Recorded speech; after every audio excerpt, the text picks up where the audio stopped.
and elsewhere, including in Russia. Our law firm is excited about Russia in particular, and we've been doing work in Russia for years, and also servicing the needs of Russian clients in the United States and the Americas. And we're delighted to continue growing our friendships with people in Russia and in surrounding regions. On this topic, I would like to go ahead and turn over the microphone to my friend and colleague, Casey Neiser, who is a member of our Zuberlala Global Network and my former and I hope future colleague at Zuberlala Global. Casey, it's good to see you, and I'll go ahead and hand over the mic to you now. Hi, Tom. Thanks for the introduction. Today, we're going to be talking about tax issues that face companies coming from Russia to the United States. And I have my colleagues here, Dmitry Gladkov. Hello. Hi, everyone. Hello. And Jerry Libby from Zuberlala. Hello. And Ekaterina Voldinova also. Well, our format today is going to be... Hello, everyone. Excellent. Our format today is going to be question and answer.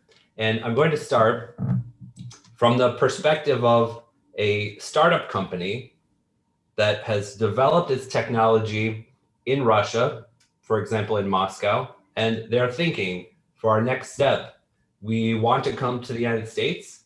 It's a big market, but where do we start? Do we need a US company, and where among the 50 states of the United States should we start a company? And how does that affect our tax liability?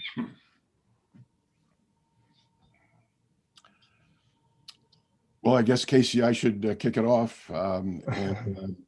Taking hypothetical, I should first say that I'm a partner in the Zuberlala office in Los Angeles, California, working with Tom and others on a variety of Russia-related matters. And to take your hypothetical, Casey, the first issue was whether the Russian company will be doing business in any sense of that term in the United States. Because if it is, it will almost certainly be subject to U.S. taxation on its U.S. sourced income, and it would also be exposed to the obligation to report income and file U.S. tax returns. And that is why it is almost always the case that a foreign company contemplating doing business in the United States would set up a U.S. entity of some kind to actually conduct the U.S. business, be the U.S. taxpayer, and insulate the foreign company from U.S. taxation.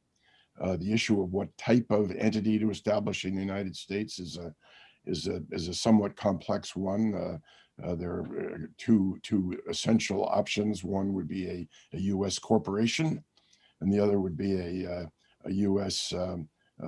What we would call a pass-through entity, typically a limited liability company or a limited partnership, which would be a U.S. entity but would not be taxed as such, and the income generated by that entity would pass through to its members or partners.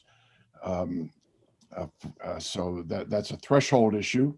Assuming for the moment that the Russian company will set up a U.S. subsidiary corporation, the question then becomes where, as you put it, and that. Well, can I add to my hypothetical? Let's say I'm a technology company and I want to be in Silicon Valley or California. I want to have an office there.